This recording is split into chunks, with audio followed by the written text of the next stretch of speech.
इय्याक नअबुदु व इय्याक नस्तईन।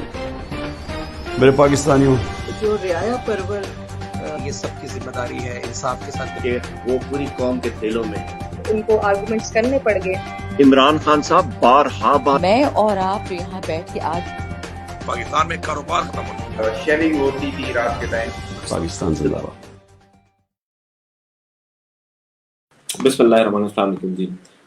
हम दोबारा से अपने YouTube का जो सिलसिला हमारा मुनक़ता हो गया था उसको दोबारा से आज से शुरू कर रहे हैं और कोशिश करेंगे कि दोबारा वही उसी तरह से आपके सामने जो है वो तमाम लोगों को लेकर आएँ जिन लोगों को आप लोग सुनना चाहते हैं। आज जिनको मैंने जो है अपने इस प्रोग्राम में हमने बुलाया है उनको मैं सुनना चाहता हूँ और मुझे यकीन है कि उनको आप भी बहुत ज़्यादा सुनना चाहते होंगे। और एक्चुअली एक नहीं दो बहादुर ख़वातीन हैं मेरे साथ और जिन्होंने बड़ी जवामर्दी के साथ ख़वातीन बहुत जवामर्दी के साथ जो है इन तमाम का जो है वो मुकाबला किया। आप दोनों को जानते हैं लेकिन एक जो है वो बहुत ही स्पेशल गेस्ट हैं हमारी कि जो पहली बार इस तरह से स्क्रीन पर आ रही हैं और उनका मैं बहुत ज़्यादा शुक्रगुजार भी हूँ और मैं बल्कि सबके सामने उनका शुक्रिया भी अदा करूँगा कि उन्होंने अपना जो है वो सबसे पहले हमें ये वाला मौका दिया कि वो यहाँ पर आए और अपनी कहानी हम लोगों को सुनना चाहते हैं। उन्होंने जो जिस तरीके से जिस इस्तकामत से जो है ये तमाम चीज़ों का मुकाबला किया है इसकी मिसाल जो है वो दुनिया में बहुत ज़्यादा कम मिलती है। हमारी ख़वातीन ने जिस तरीके से मुकाबला किया इस फस्तायत का और रियासी दहशतगर्दी का। विदाउट एनी फर्दर डिले मैं इनको स्ट्रीम में ऐड करता हूँ। मेरे साथ तैयबा राजा है। अस्सलाम वालेकुम तैयबा, आपको आवाज़ आ रही है? जी आ रही है। और मेरे साथ बैरिस्टर खदीजा सिद्दीकी है। अस्सलाम वालेकुम खदीजा, कैसी हैं आप? ठीक ठाक है? वालेकुम सलाम। बिल्कुल ओके तैयबा, सबसे पहले तो मेरे ख्याल से उनकी तस्वीर में थोड़ा सा मसला है। चलें हम खदीजा आपसे स्टार्ट करते हैं कि पहले तो मुझे ये बताएं कि how long you have been आप कब से ये जो है ना इससे वकालत से आप कितनी देर से आप इस शोबे से जो है ना आपका ताल्लुक है, मतलब कब से आप ये कर रही हैं? देखिए अभी मैं 2019 में आई थी अपनी बार एट लॉ कंप्लीट करके लंदन से। तो उसके बाद से मैं कंटिन्यूअसली जो है वो criminal law family law practice कर रही हूँ। तो अभी मुझे ज़्यादा अरसा नहीं हुआ लेकिन ये है कि कंटिन्यूअसली लगी हुई हूँ और मेहनत कर रही हूँ और जिस तरह अभी ओके इतने केसेस कर रही मैंने हूँ सारे सवाल मैं मैंने इसलिए पूछा ये कि इस 3-4-5 साल के अरसे में जब से आप हैं आपने बड़े केसेस किए, बड़े केसेस लड़े होंगे, बड़े केसेस का मुकाबला किया होगा। How is this case, how close this case to you? मुझे याद है we had a conversation a few months ago जिस पर आपने मुझे बताया था और ये प्रो बोनो केसेस हैं जो आप ले रही हैं। How do you feel it, like it's another success? बिल्कुल, आपको पता है ये सबसे मुझे लगता है चैलेंजिंग केस था क्योंकि इसमें हमें नज़र आ रहा था कि बेल एज़ ऑफ राइट मिल जाएगी, जिस दिन सुना जाएगा बेल मिल जाएगी, लेकिन उसको वो होने ही नहीं देती थी। स्टेट इस कदर हर्डल्स हमारे लिए क्रिएट कर रही थी, प्रोसिक्यूशन इतनी हर्डल्स क्रिएट कर रही थी कि हमें जान के तंग किया जाता था, हमें जान के पीछे हटाने की कोशिश की जाती थी कि हम बस केसेस से थक हार के डिसहार्टन हो के उसको छोड़ दें। लेकिन despite all the obstacles, despite all the hurdles, हमने इसको एज ए चैलेंज लिया और सारे जितने भी हैं हर हेयरिंग पे जाना, चाहे उसके बाद डिसअपॉइंट होके वापस आना, लेकिन हमने किया हर हेयरिंग पे है, अपनी आवाज़ हर हेयरिंग पे उठाई है, इस जुल्म और नाइंसाफ़ी के खिलाफ आवाज़ उठाई है कंटिन्यूअसली। और एंड में आप देखें जुलाई में हमने सबसे पहले बेल फाइल की थी तैयबा की और हाई कोर्ट में 12 फरवरी को आके बेल हुई है। तो आप ये देखें कि ये एक लंबा दौरानिया था, एक लंबा अरसा था जिसके अंदर हमारी जिद्दोजहद जो है वो कंटिन्यू रही है। चल मैं ना आपका तो हम बहुत ज़्यादा शुक्रगुजार हैं खदीजा। तैयबा, मैं अब आपका कनेक्शन ठीक है, आप बोलिए ताकि मुझे आप हमें सुन पा रही हैं, राइट? ओके जी सही। जी जी जी मैं सुन पा रही हूँ। तैयबा, पहला सवाल है और बड़ा गहरा सवाल है, कैसी हैं आप?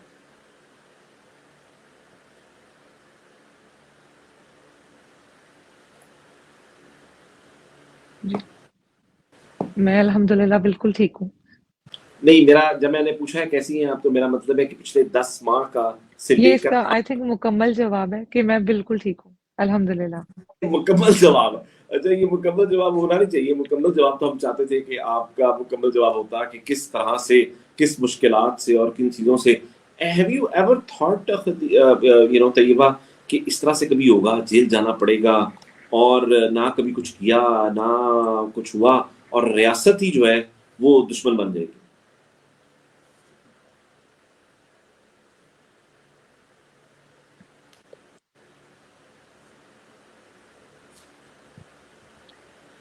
अ, अली, मैंने वाकई कभी नहीं सोचा था कि ये सब कुछ होगा। आप लोगों ने मेरी एक इस सब से पहले की एक वीडियो देखी होगी जिसमें मैंने एक चीज बोली थी कि अगर मुझे पालने वाला मेरा राज़िक वो ऊपर है और मेरी हिफाजत करने वाला है, तो मैं किसी से भी क्यों डरूं, मैं इनसे क्यों डरूं। और मैं आज भी उस बात पे कायम हूँ। ये जो हुआ ऑब्वियसली अनएक्सपेक्टेड था। अ, एक केस जिसके बारे में आपको बार बार सुनने को मिलता है कि आपकी मुद्दई रियासत है, तो बड़ी बैड फीलिंग होती है ये। कि आप मतलब ये हमारा मुल्क है, ये मेरा घर है, मैंने यहाँ से बाहर कहीं भी नहीं जाना। मेरी वो वही वाली बात है कि मेरी लंदन तो क्या पाकिस्तान में भी कोई जायदाद नहीं है। तो एक चीज जो मेरे साथ हुई, जो इस सब की वजह से मैंने जो देखा है जो भी, लेकिन मेरा फेथ आज भी वही है कि अल्लाह ताला ने आपकी जिंदगी खुद से प्लान की हुई है। जो होना है वो होना है। आप अगर हक पे हैं तो उस पर डटे रहें। मुश्किलात तो आती हैं, हर इंसान की अपनी अपनी जिंदगी के मसाइल हैं।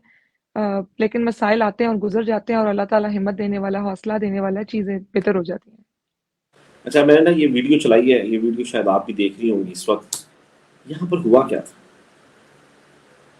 और ये किस तारीख की वीडियो है और यहाँ पर एग्जैक्टली क्या हुआ था, और क्या वो मोमेंट थी कि जब आपने अपना दुपट्टा उठाकर जो है इन पुलिस वालों पर फेंका।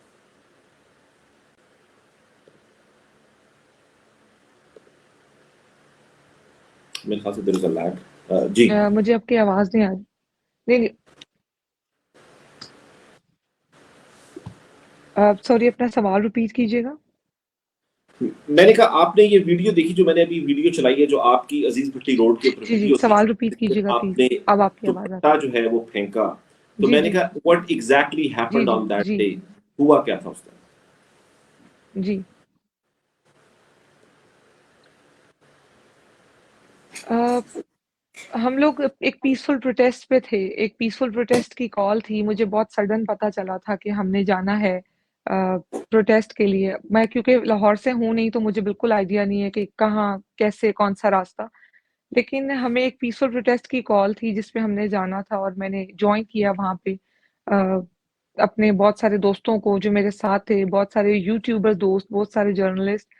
वहाँ पे शेलिंग के दौरान, मतलब जहाँ सिर्फ खवातीन थी, वहाँ पे शेलिंग बहुत ज्यादा हो रही थी। और मैं हम लोग जिस जगह पे मौजूद थे एग्जैक्टली मुझे उस रोड का या उस जगह का नाम नहीं मालूम। वहाँ पे एक जत्था था पुलिस का जो कि सामने खड़े हुए, उनके बैक पे वाटर कैनन्स भी थे।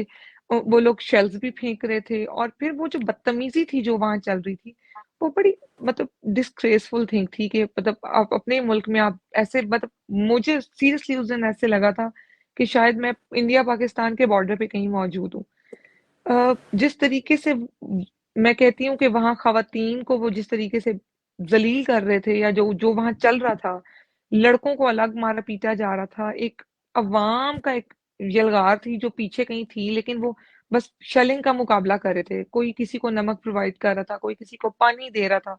तो ऐसी कोई चीज नहीं थी कि कहीं किसी ने किसी पे कोई हल्ला बोला हुआ था, ऐसा कुछ भी नहीं था वहाँ। जब उन्होंने बार बार शेल्स फेंकना शुरू किए, तो मेरे साथ चंद एक खवातीन थी, हम लोग बिल्कुल कॉर्नर पे थे, और मेरे राइट साइड पे दूर कहीं लड़के वगैरह मौजूद थे, जो बिल्कुल हम लोग काफी डिस्टेंस था, और मैं बिल्कुल करीब थी, पुलिस वगैरह के करीब थी। तो वो लिटरली वो गंदी गंदी गालियां दे रहा था, और मुझे इतनी हैरानगी हुई कि मतलब मुझे ऐसा लग रहा था कि वो मैं कोई दुश्मन हूँ या वो कोई दुश्मन है। तो मैं हैरान थी, और मैंने उसको आवाज लगा के कहा कि गालियां मत दें। मैंने उसको कहा कि गालियां मत दो, किससे बात कर रहे हो। तो उसने आगे से मुझे डायरेक्टली गाली दी। मैं इवन वो गाली देकर भी नहीं बता सकती कि उसने क्या गाली दी। और वो उसने मुझे इशारा किया कि उसने हाथ से इशारा करके मुझे अपनी तरफ बुलाया। वो इवन जो वीडियो है उस वीडियो में भी देखा जा सकता है कि उसने मुझे प्रोवोक किया प्रॉपरली, उसने मुझे गाली दी। और मैंने अपना दुपट्टा फेंका और मैंने उसको कहा कि ये कर लो। उसने मुझे कहा क्या कह रही है। मैंने वो दुपट्टा उठाया और फिर मैं सीधी आगे गई, क्योंकि मैं बहुत मतलब इतना डिस्टेंस था कि उसकी चीखने की आवाज थी, लेकिन मैं दूर थी। मैंने दुपट्टा 2 बार फेंका था।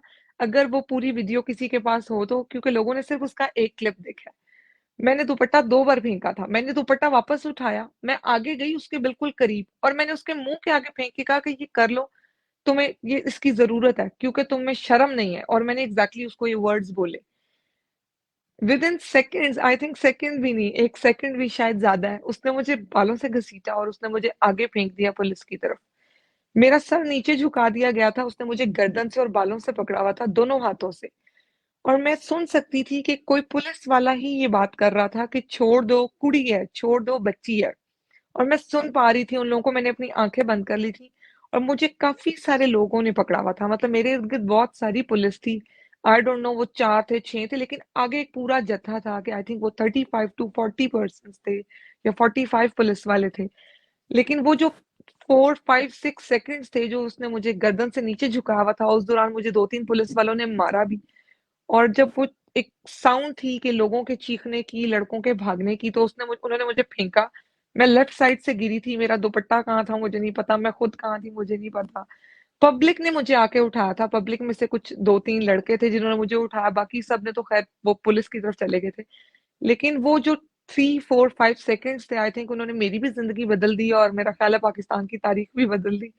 कि मैंने अपने मुल्क में कभी एक्सपेक्ट नहीं किया था कि आप मतलब हमेशा दुपट्टा वो अगर आप कभी जंगों के बारे में भी सुनो, तो दुपट्टा किस लिए फेंका जाता है? ये अमन की निशानी है कि अब आप अमन चाहते हैं, आप इज़्ज़त फेंक रहे हैं किसी के पैरों में और उनको ये समझा रहे हैं।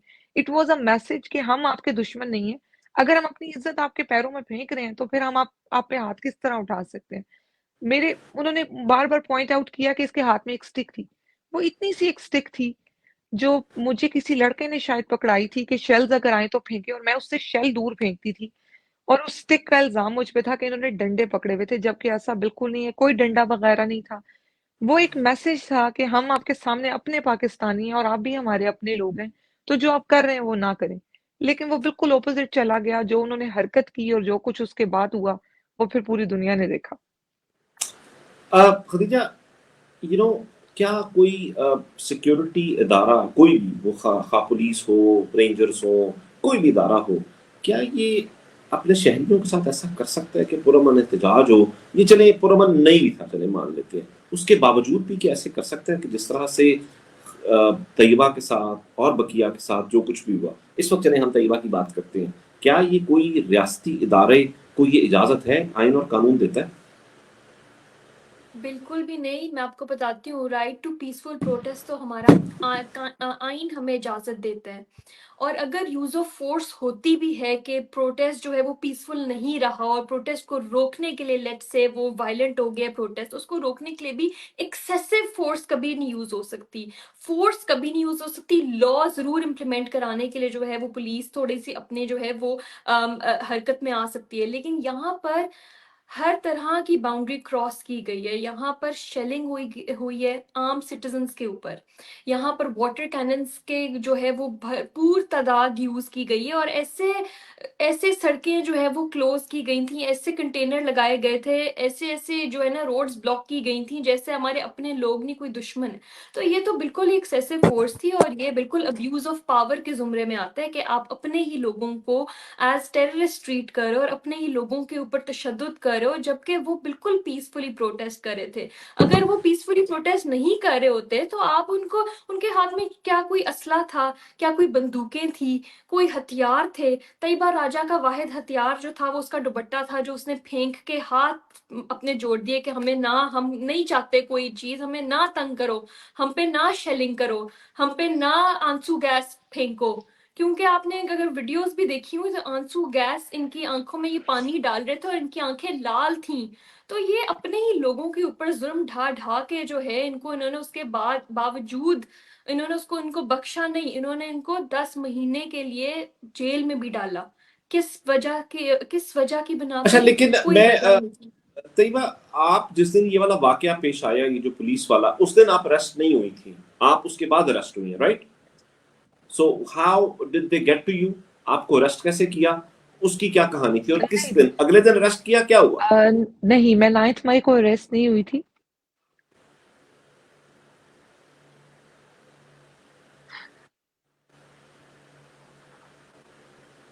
जहाँ तक रही बात कि हम लोग अरेस्ट हुए, हम लोग 9th को वापस घर गए। 10th को हम लोगों ने लिबर्टी जाना था, लिबर्टी में प्रोटेस्ट था। तो मैंने लिबर्टी जब मैं पहुंची तो लिबर्टी में मैंने और सनम ने एक दूसरे को ज्वाइन किया, और हम लोग जब आगे गए राउंड अबाउट पे तो वहां पुलिस मौजूद थी। मैंने और सनम ने डायरेक्टली पुलिस वालों से पूछा कि हम बैठ सकते हैं यहाँ? तो उन्होंने कहा बाजी, प्रॉपरली एक पुलिस वाले ने हमें आंसर किया कि बाजी आज जरा सख्ती बहुत है। तो हमने उसको कहा हमारे हाथों में देख लें, कोई चीज नहीं है, ना हमने प्ले कार्ड्स पकड़े हुए हैं, तो हमने सिर्फ वहां बैठना है। तो उसने कहा अच्छा साइड से होके चली जाए। एग्जैक्टली आई रिमेम्बर कि उसके वर्ड्स थे कि साइड से होके चली जाए, आप लोग एक एक करके वहां जाके बैठ जाए। मैं और सनम गए और हम जाके लिबर्टी में बैठ गए। कोई 10 मिनट्स के बाद पे हमने बैक पे देखा कि एक औरत को घसीटा जा रहा था। उनका नाम फायजा मुराद है। उन्हें घसीटा जा रहा था, उन्हें मारा भी गया उस दिन। वो जख्मी हुई। उनके कपड़े फटे थे काफी ज्यादा, जो कि मेरे लिए बहुत एक तकलीफ दे चीज है कि मैं अपनी लाइफ में कभी नहीं भूल सकती जो फायजा ने फेस किया उस दिन। Faiza is a very good lawyer, वो भी अपनी स्टडीज कर भी रही हैं और वो साथ साथ अपना ये इस पे भी हैं, अपनी फील्ड पे भी हैं। तो हम लोग, मैं उस वक्त इंटरव्यू दे रही थी और मैंने उस वक्त ये बात बोली थी कि मेरे साथ एक दिन पहले क्या हुआ और अब आप ये देखें ये औरतों के साथ जो सलूक कर रहे हैं। मतलब 5 मिनट तकरीबन गुजरे और उन्होंने हमें कहा कि उन्होंने हमें पकड़ने की कोशिश की, मुझे और सनम को। तो मैंने उनसे कहा कि आपने मुझे हाथ नहीं लगाना, बताएं कहाँ जाना है। तो उन्होंने कहा गाड़ी में चल के बैठे। तो हमने कहा गाड़ी में क्यों बैठना है? तो उन्होंने कहा कि जी अभी आपको उतार देते हैं, बस वो हमने नंबर्स पूरे करने हैं। मुझे बिल्कुल अच्छे से याद है कि जब हम लोग बैठे, गाड़ी में ये बैठे, पुलिस वाले ने कहा कि हमने तो मुझे नंबर्स पूरे अच्छे कर से दिए। पुलिस वाले ने कहा, मुझे और सनम दोनों को बोला कि आप बस बैठे, हमने सिर्फ नंबर पूरे करने हैं, तो अभी हम आपको 5-10 मिनट में उतार देंगे। हम लोग जब गाड़ी में बैठे और अंदर थे मैं और सनम, हमारे फोन हमारे पास थे उस वक्त। तो मुझे अच्छे से याद है कि वहां एक एसपी आई, फीमेल एसपी। आजकल वो माशाल्लाह से काफी सोशल मीडिया पे शहर बानो मौजूद है, नकवी, उनकी बड़ी तारीफ चल रही है। शहर बानो नकवी। एग्जैक्टली वो हम्म। वहां आई। जी जी बिल्कुल बिल्कुल वही। उन्होंने मुझे बहुत अच्छे से याद है कि उन्होंने ग्लासेस पहनी हुई थी और उन्होंने आके हमें शनाख्त किया, उन्होंने आइडेंटिफाई किया हमें कि ये तैयबा और ये सनम है। क्योंकि जो पुलिस वाला था उसने हमसे हमारा नाम पूछा था। उन्होंने हमें आइडेंटिफाई किया कि ये है और ये अमारा ने, जो एसपी है, ये जो भी है वो अमारा। उन्होंने सनम को पहचान लिया था। और फिर शहर बानो आई, उन्होंने हमें आइडेंटिफाई किया और उन्होंने आगे कहीं कॉल की। जो कॉल हम आधी सुन सके आधी नहीं सुन सके, उन्होंने आज मतलब कंफर्म किया कहीं पे कि हाँ जी हमने हमारे ये यही दोनों है गाड़ी में। और उसके बाद फिर वो 1 घंटा 1.5 घंटा वो गाड़ी वहां खड़ी रही। कुछ लड़के इन्होंने लाके गाड़ी में बंद किए, हम कुछ औरतें थी। फिर कुछ लड़के इन्होंने उतार दिए, लड़के फिर सारे उतार दिए, फिर औरतें इन्होंने ज्यादा उस गाड़ी में भरना शुरू कर दी। 5 बजे के करीब हम लोग अरेस्ट हुए थे, 5:10 पे या 5:15 पे। और आई रिमेम्बर कि हम लोग रात 11 बजे तक लाहौर की उसी लिबर्टी वाली सड़क पे एक जगह जा रहे थे, दूसरी जगह 5 से 6 घंटे हम उसी रोड पे थे। फिर रात को इन्होंने हमें थाना DHA शिफ्ट किया था लाहौर। और वो 6 घंटे बस ये कंफर्मेशन की कॉल्स दे रहे थे कि जी ये 2 लड़कियां हमारे पास हैं और गाड़ी में हैं। उन्होंने हमसे किसको दे रहे पूछा, थे पता है? हमारे फोन कुछ लिए पता है? कि आप वही हैं, आप वही हैं? हमने कहा जी हाँ हम वही हैं। और फिर उन्होंने हमें आराम तसल्ली से बिठा लिया कि अब आप लोग बैठे हैं, अब आप लोग लंबे जा रहे हैं। नहीं, आपको पता है वो कॉल्स किसको जा रही थी? कुछ अंदाजा? कोई आइडिया नहीं, कोई आइडिया नहीं। ओके। लेकिन देखिए, काफी सारी कॉल थी, 1 by 1 कोई अटेंड करते थे कॉल, जो आता था वो कॉल अटेंड करता था और आगे कंफर्मेशन देता था जी कि हाँ जी यही दो हैं, हाँ जी यही दो हैं। ये तो ये शहर बानो सुन के बहुत नकवी, हंसी आती थी कि मतलब मैं और शहर सनम हंस रहे थे जोर जोर से कि ये मतलब मजाक हो रहा है। लेकिन जिस नहीं आई वक्त, डोंट नो, अच्छा, मैं नो नो शहर नो बानो आई पे डोंट नो, बाद में आता आई हूँ। Don't know. मैं एक और सवाल है मेरा, क्या ये लगता था उस दिन, ये 10 मई का वाकया है, तो आपको ऐसा लगता था कि 10 मई को आप जा रहे हैं और आप अगले साल फरवरी तक भी आप बाहर नहीं आ सकेंगे कभी?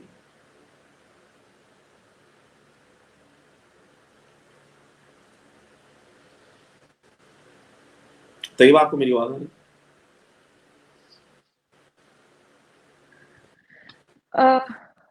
It is a very good question Ali. उस दिन बिल्कुल नहीं लगा था। उस दिन हम लोग अरेस्ट हुए, हम लोग जेल पहुंच गए। हमें थाना DHA से कोर्ट प्रोड्यूस नहीं किया गया था। हमें थाना DHA से डायरेक्टली कोर्ट लखपत शिफ्ट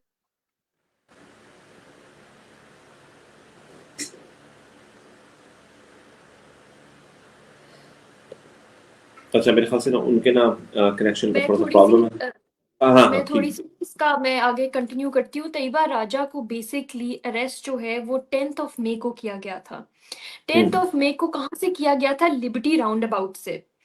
जब इन्होंने चैलेंज किया लाहौर हाई कोर्ट में एमपीओ ऑर्डर को, जिसके तहत 16 लड़कियों को उन्होंने अरेस्ट किया था, तो वो एमपीओ का ऑर्डर जो है हाई कोर्ट ने डायरेक्ट किया कि इसको विड्रॉ करें। तो डीसी डेप्यूटी कमिश्नर जब उसको विड्रॉ किया तो वो 13th ऑफ मई थी। 13th ऑफ मई को इन्होंने इनको रिलीज नहीं किया। कोर्ट लखपत की दहलीज से ही उनको रीअरेस्ट कर लिया और 4-5 दिन इनको इलीगल कस्टडी में रखा गया और उसके बाद इनको नॉमिनेट कर दिया 96/23 और सारी खवातीन को नॉमिनेट कर दिया। जो 16 96/23 खवातीन सर्वर रोड। इन्होंने सर्वर रोड थाना, इन्होंने 96/23 में इन 16 खवातीन जिनका रिलीज ऑर्डर लाहौर हाईकोर्ट ने जारी किया था, एमपीओ का रिलीज के विड्रॉ होएगा और एमपीओ के ऑर्डर को इन्होंने इलीगल डिक्लेयर किया। चूंकि वो ऑर्डर इलीगल डिक्लेयर हो गया था तो अब इन्होंने किसी और केस में तो डालना था, तो इन्होंने पहले वो एक केस बनाया, उसके बाद जो 17 है वो खवातीन। उन्होंने इनको नॉमिनेट कर दिया इस केस में आफ्टर 6 डेज। तो आप सोचें ये पूरा केस जो पूरा साल प्रोसिक्यूशन रोती रही कि जी हमारे पास इतना इंक्रिमिनेटरी एविडेंस है, हम इकट्ठी करें पीएफएसए की रिपोर्ट्स, हम इकट्ठी करें ऑडियोसोनिक रिपोर्ट्स, हम इकट्ठी करें जी पॉलीग्राफिक टेस्ट और पता नहीं कौन कौन से 6 डिफरेंट किस्म के पीएफएसए की रिपोर्ट्स हैं जो साबित करती हैं कि ये खवातीन मुलविस थी। लास्ट डे जब 12 फरवरी को इनकी बेल सुनी जाती है तो लाहौर हाईकोर्ट कहती है किधर है वो तमाम सबूत जो आप प्रोसिक्यूशन कह रही है हमारे पास हैं? कुछ भी नहीं था, एक रिपोर्ट भी नहीं थी जो वो कहते आ रहे थे कि हमारे पास ओवरवेलमिंग एविडेंस है और इकट्ठा हो रहा है और फाइलें बन रही थी, फाइलें कंपाइल हो रही थी पूरे साल से। प्रोसिक्यूशन 6 महीने तो डिले करती रही कि जी अभी कंप्लीट हो रही है, इन्वेस्टिगेशन कंप्लीट हो रही है, अभी एडिशनल ऑफेंसेस ऐड हो रहे हैं, अभी सब कुछ जो है वो मतलब सारा जो ड्रामा है ना वो एंड हो गया आके जब बेल फाइनली सुनी गई। तो पता चल गया कि क्यों बेल को डिले किया जा रहा था, क्योंकि जिस दिन बेल सुनी जानी थी उस दिन बेल अलाउ हो जानी थी। तो ये जो है ना ये इन खवातीन को खराज तहसीन है कि इन्होंने हर खौफ का बुत तोड़ा है, इन्होंने हर तरह की का सब्र, इनका इनका पैमाना लबरेज नहीं हुआ, इन्होंने हर तरह की हिम्मत दिखाई है, बहादुरी दिखाई है और जज्बा दिखाया है। तो अच्छा तैयबा चलो। राजा को तो जो है वो अब आ गई है, अब इससे पूछें बिल्कुल। नहीं, मैंने ना आपसे ना खदीजा मैंने पूछना है, लेकिन मैं तैयबा को चाहता हूँ ये पहले बात करें, उसके बाद आपसे पूछना है कि जो पुलिस वालों का जो रवैया था उससे ये लगता है कि ये तमाम की तमाम चीजें जो थी प्री प्लान थी। मैं इस पर आता हूँ, लेकिन तैयबा मेरा आपसे कुछ सवाल जो बीच में रह गया था कि आपको लगता था जब 10 मई को आपको पकड़ा गया शाम में 5:15 पर, तो आपको लगता था कि ये आपको फरवरी के आखिर में जाके अगले साल कहीं जाके आपको रिहाई मिलेगी? नहीं, बिल्कुल भी नहीं। जब मुझे 10 तारीख को हम लोगों को पकड़ा गया था तो हमें बिल्कुल नहीं लगता था कि हमें इतना लंबा रखा जाएगा जेल में। लेकिन जब हम 2 दिन बाद रिलीज हुए थे 13 तारीख को जेल से और री-अरेस्ट हुए थे, उस दिन मैं और सनम बिल्कुल श्योर थे, मैं बिल्कुल श्योर थी कि हमें ज़रा ये लंबा रखने की प्लानिंग में है। तो उस दिन हमने भी अच्छे से वो अपना माइंड सेट कर लिया था। 5 दिन इन्होंने हमें 4 से 5 दिन इन्होंने हमें थाना चुंग और थाना सीआईए कोतवाली रखा। सीआईए कोतवाली में हमारे साथ बदतमीज़ी भी बहुत की गई। अ, वो जो टाइम था उस वक़्त हम मेंटली प्रिपेयर थे, हमें आइडिया था कि अब हम थोड़ा लंबे टाइम के लिए जा रहे हैं अंदर। किसी ने कोई तशद्दुद किया? मारपीट physically you are asking? No, no, no, no, no, no. लेकिन ज़हनी मेंटल टॉर्चर ज़रूर दिया। मेंटल टॉर्चर काफ़ी ज़्यादा था। बदतमीज़ी काफ़ी की गई। सीआईए कोतवाली में कोई मुहर्रिर साहब हैं, कोई बुज़ुर्ग से हैं, मुझे उनका नाम वग़ैरह नहीं पता। उनकी तरफ से काफ़ी बदतमीज़ी की गई। जिस तरीके से हमारी ख़वातीन को ये लोग मुझे लगता है देखते हैं, I think he is a typical patwari. तो उनकी जो ज़ुबान थी वो उनकी तरबियत बताती थी। मतलब मेरी एक गाली पकड़ ली आपने और जो कि एक ऐसी गाली थी जो मैंने अचानक से दी। शायद हम लोग अपने घरों में बच्चों को बहुत कहीं गुस्सा चढ़ता तो दे भी जाते हैं, लेकिन वो जो कि एक ऐसे टाइम पे दी गई जब मुझे मार पड़ी थी, जो कुछ हुआ, उसको आपने पकड़ के इतना वावेला किया। लेकिन कौम की बेटियों को आप लोगों ने जेलों में रख के, थानों में रख के, जो लोग जो मतलब वो बंदा माँ-बहन की गालियाँ दे रहा था और हम लोग और मेरे साथ जो थी सनम थी और एक और, तो एक और जो पर्सन थी वो 2 दिन के बाद आई थी। हमें जब सीए कोतवाली लास्ट स्टेज एक दिन पहले रात को उन्होंने बदतमीज़ी की और मैंने वो कांच का ग्लास हाथ में पकड़ा हुआ था कि अब अगर तुम्हारी आवाज आई तो ये तुम्हारे सर में मार दूंगी, अब अगर तुमने मेरी माँ को या मुझे गाली दी तो ये मैं तुम्हारा सर फाड़ दूंगी और फिर मैं सही पर्चे में अंदर जाऊंगी। तो इतनी बदतमीजी कि आपको लगता है कि आपको जवाब देना चाहिए। मतलब एज अ ह्यूमन आप कितना सुन सकते हैं कि सामने वाला बिना किसी वजह के आपकी तरबियत, आपके खानदान, आपकी माँ, आपकी बहन, आपके बाप को गालियां दे।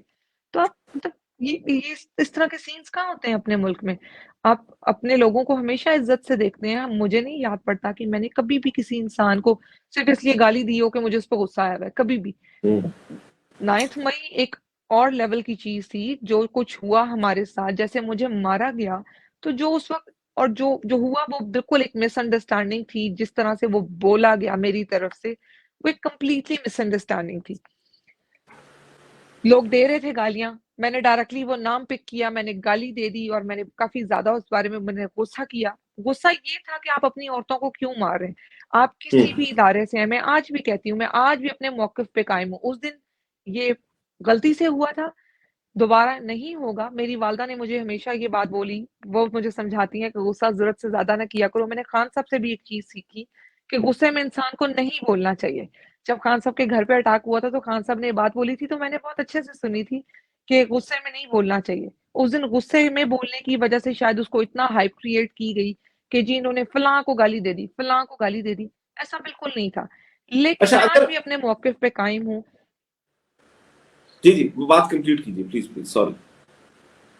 जी, मैं आज भी अपने मौक़िफ़ पे कायम हूँ कि कोई भी इदारा जो है, वो अवाम के तहफ़्फ़ुज़ के लिए है, अवाम को तहफ़्फ़ुज़ फ़राहम करने के लिए है। आप तनख्वाहें लेते हैं, आप हमें नहीं मार सकते।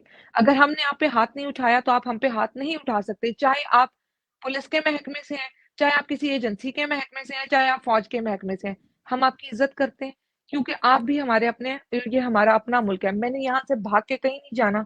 दुनिया में किसी जगह की मेरी कोई नेशनैलिटी नहीं है। मैं एक पाकिस्तानी हूँ, एक आम पाकिस्तानी, जिसके पास घर से निकलने के लिए खर्चे के पैसे भी उसको कमाने पड़ते हैं। तो आप मेरे साथ ये नहीं कर सकते। मैं आपकी इज़्ज़त करती हूँ, तो आपका फ़र्ज़ है आप मेरी इज़्ज़त करें, क्योंकि आप टैक्स लेते हैं हमसे। आप इज़्ज़त करेंगे तो इज़्ज़त मिलेगी, नहीं करेंगे तो नहीं मिलेगी। तो आपकी लंदन, तो क्या पाकिस्तान में कोई प्रॉपर्टी है?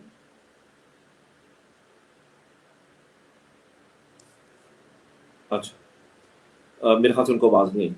खदीजा, मेरा सवाल ये था कि जो नहीं, ये मेरी पुलिस लंदन का तो क्या, पाकिस्तान में भी कोई प्रॉपर्टी नहीं है। ओके, ठीक है। मैं इस पर दोबारा आता हूँ। मेरे एक दो सवाल और हैं। तैयबा, आपका कनेक्शन थोड़ा सा वो हो रहा है। ये लाइव प्रोग्राम के ये थोड़े से मसाइल होते हैं।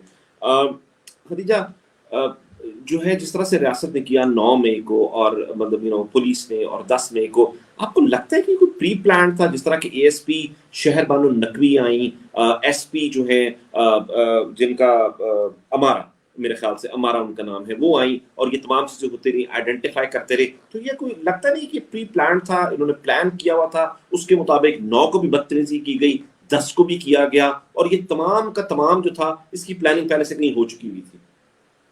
देखिए, जिस तरीके से मैस अरेस्ट हुआ, तो बड़ा क्लियर था, बड़ा वाज़ेह था कि ख़वातीन को टारगेट स्पेशली किया गया। उन ख़वातीन को जो बहुत वोकल थीं, जिन्होंने अपना right to peaceful assembly exercise किया, उनके मुँह बंद कराने के लिए जो है ना, ये एक साज़िश की गई कि इन सबको इकट्ठे डाल दो। ये एक दफ़ा जेलों में डल गई, उसके बाद झूठे केसेस इनके ऊपर बनाते रहेंगे। एक केस में बेल होगी, दूसरे केस में फँसा देंगे, दूसरे में होगी तो तीसरे फँसा देंगे, और धड़ल्ले से ये बोलेंगे कि जी लाहौर में तो 16 एफआईआर हैं, सब में डालेंगे और बारी-बारी डालेंगे। तो कानून और इंसाफ की तो जिस तरीके से धज्जियां उड़ गईं, वो हम सब ने देखा है। कानून और इंसाफ का कत्लेआम तो हुआ है। लेकिन उसके बाद आपको एक बड़ी इंटरेस्टिंग बात बताती हूँ। जो ये 96/23 है, जो इसके अंदर नामजद लोग हैं, जो नामजद जिनको जिनको कहते हैं, जिनको प्राइम रोल दिया गया है, उनमें कुछ सियासतदान हैं, और वो पीटीआई के सियासतदान होते थे। लेकिन जब उन्होंने प्रेस कॉन्फ्रेंसेस की कि जी हम पीटीआई छोड़ के आईपीपी ज्वाइन कर रहे हैं या सियासत से दूर हो रहे हैं, तो उनके ऊपर से सारा 96 का जो 96/23 का मलबा है वो उतार दिया गया, उनको बाइज्जत बरी कर दिया गया। ये सवाल जस्टिस आलिया नीलम की कोर्ट में उठा, और जस्टिस आलिया नीलम ने, जब मैं बेल आर्ग्यू करी थी एक अपने क्लाइंट तारिक मस्ती के लिए, तो उन्होंने पूछा, उन्होंने कहा ये फरूक हबीब, ये सारे ये जो नाम, इसमें नामजद लोग हैं जिनको आपने बाकायदा रोल एट्रीब्यूट किया हुआ है कि इनकी इमाम पे सारा कुछ हुआ, ये कहाँ है? तो प्रोसिक्यूटर के पास इसका कोई जवाब नहीं था, क्योंकि जिन्होंने प्रेस कॉन्फ्रेंस की, जिन्होंने सियासत से दूरी अख्तियार की, उनको उन्होंने पतली गली से निकाल दिया और 96 का मलबा उन लोगों के ऊपर डाल दिया जो डटे रहे, उन लोगों पे डाल दिया जो अपने विजन के साथ बरकरार रहे, जिन्होंने कहा कि हम नहीं गलत बयानी करेंगे। तैयबा राजा का मुझे याद है, जब मैंने इससे पूछा, जब एडिशनल ऑफेंसेस ऐड हो गए थे, तो इनको दोबारा 8 दिन के लिए रिमांड, फिजिकल रिमांड पे भेजा गया था। तो मैंने तैयबा से वैसे ही पूछा, मैंने कहा तैयबा इतनी क्या तफ्तीश हो रही है कि कंस्पिरेसी की है तुम लोगों ने मुल्क के खिलाफ और इतने जो ऑफेंसेस ऐड कर दिए, तो क्या सवाल जवाब हुए? तो कहती है, बड़ा मुझे बड़ी हंसी आई, क्योंकि जो तफ्तीशी था उसने मेरे से सवाल किया, उसने कहा अब आप मान लें कि आप इमरान खान के कहने पे घर से बाहर निकली थी एहतजाज करने। तो तैयबा कहती है मेरा जवाब ये था, आई विश। कहती है मैंने सिर्फ ये कहा, आई विश खान साहब ने मुझे खुद कॉल करके कहा होता, लेकिन वो तो जेल में थे, वो मुझे कैसे कॉल करके कह सकते थे कि आप एहतजाज के लिए निकले, मैं गिरफ्तार हो गया हूँ। तो मतलब ये लेवल थी इन्वेस्टिगेशन का कि जी तफ्तीशी किसी तरीके से चाह रहा था कि आप कुछ बोल दें, किसी तरीके से मान लें कि पीटीआई के वर्कर्स ने, पीटीआई के पॉलिटिशियंस ने आपको कहा, उन्होंने आपको बुलाया तो आप एहतजाज के लिए आए। तैयबा ने कहा मेरा तो किसी के साथ राब्ता ही नहीं था, मैं तो अपनी सोशल मीडिया एक्टिविज्म करती थी, ना मैं किसी पीटीआई के ग्रुप में थी, ना मैं किसी पीटीआई के पॉलिटिशियन के साथ राब्ते में थी, तो मुझे किसी ने नहीं कहा था, मैं खुद से निकली थी। तो ये जो है ना, ये बड़ा उन्होंने केस बनाने की कोशिश की कि जी इन खवातीन को किसी तरीके से फंसाया जाए, कि इनको उन्होंने ऑर्डर आए थे ऊपर से। तो उनका केस जो है वो बिल्कुल लीगली जो है ना वो खत्म हो चुका है, और ये एक ऐसा केस है 96/23 जिसमें अभी तक वो लोग डाल रहे हैं। अभी तक अभी इन्होंने चार रिसेंट सवाल में अहमद रशीद भट्टी साहब को डाला है, जो कि रशीद भट्टी। रायवंड से जीते हैं, हमारे रायवंड से हमारे कैंडिडेट जीते हैं, उनके घर से आके उनको शिकस्त जो है वो इतनी भारी पड़ गई, उनसे बर्दाश्त ही नहीं हो रही, उन्होंने उनको 96/23 में डाल दिया। जबकि ये वो कैंडिडेट हैं जिन्होंने खुला कैंपेन किया है, जिन्होंने हाई कोर्ट में रिट फाइल की कि मेरे खिलाफ कोई केस है, हाई कोर्ट ने कहा, उन्होंने आके आईजी पंजाब ने आके रिपोर्ट दी कि कोई केस नहीं है, कैंपेन कर ली, जीत गए। जब जीत गए तो उसके 5 दिन बाद उनको अरेस्ट कर लिया गया और 96/23 में नॉमिनेट कर दिया गया। तो कानून तो बिल्कुल है ही नहीं, बराए नाम है, बल्कि खत्म हो चुका है। अच्छा, मैं अभी ना जजेस पर भी आना चाहता हूँ कि जजेस के रवैये और ये तमाम चीजें, खदीजा आप पर, और तैयबा आपको आवाज आ रही है?